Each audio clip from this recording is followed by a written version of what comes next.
A hungry leopard closes in on what seems like easy prey. But the porcupine carries an arsenal, quills that pierce flesh like knives.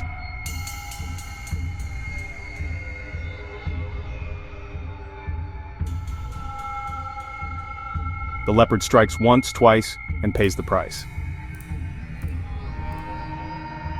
Spikes drive deep, infection often follows, sometimes even killing big cats days later. In the wild, underestimating prey can be fatal.